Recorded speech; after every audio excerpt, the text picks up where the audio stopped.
দাদা জায়গাটা কোথায়? আগের ব্লগে এই প্রশ্নটা এতবার এসেছিল যে আজকে আবার চলে এলাম পুরো ডিটেলটা দেখানোর জন্য তোমাদেরকে। বন্ধুরা, আজ আমি এসেছি পারিজাত রিসর্টে। রায়ন ইন্টারন্যাশনাল স্কুলের আগে আর সুরতস্বর শিব মন্দির পেরিয়ে ইলামবাজার যাওয়ার রাস্তার মধ্যেই এই রিসর্টটা পড়ে।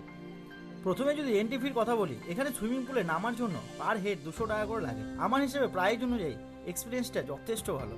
এখানটার পুলটা খুব বড় না, আবার খুব ছোটও না, মিডিয়াম সাইজ, কিন্তু ফ্যামিলি আর ফ্রেন্ডস নিয়ে চিল করার জন্য একদম পারফেক্ট। সবচেয়ে ভালো লেগেছে জায়গাটা পুরো ফ্যামিলি ফ্রেন্ডলি, তাই ফ্যামিলি নিয়ে এসে কোনো রকম অকওয়ার্ড ফিল এখানে হবে না। আর একটা জিনিস পার্সোনালি আমার খুব পছন্দ হয়েছে, সেটা হলো এখানকার এনভায়রনমেন্ট। বিশেষ করে রাত্রে লাইটগুলো জ্বললে পুরো জায়গাটা এত সুন্দর লাগে, সিনেম্যাটিক ফিল দেয়। এখানে ব্লগ করার জন্য একদম পারফেক্ট। খাবারেরও ভালো ব্যবস্থা আছে এখানে। আমরা স্টার্টার হিসেবে ফ্রেঞ্চ ফ্রাই নিয়েছিলাম, আর টেস্টটাও বেশ ভালো ছিল। তাই লং টাইম এনজয় করতে এলে খাবার নিয়ে কোনো টেনশন নেই এখানে।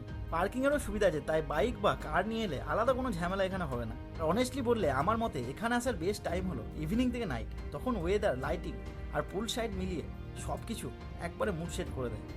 তো যারা আগের ভিডিওতে জায়গাটার নাম জানতে চেয়েছিলে, আশা করি আজকে পুরো ডিটেলটা পেয়ে গেলে।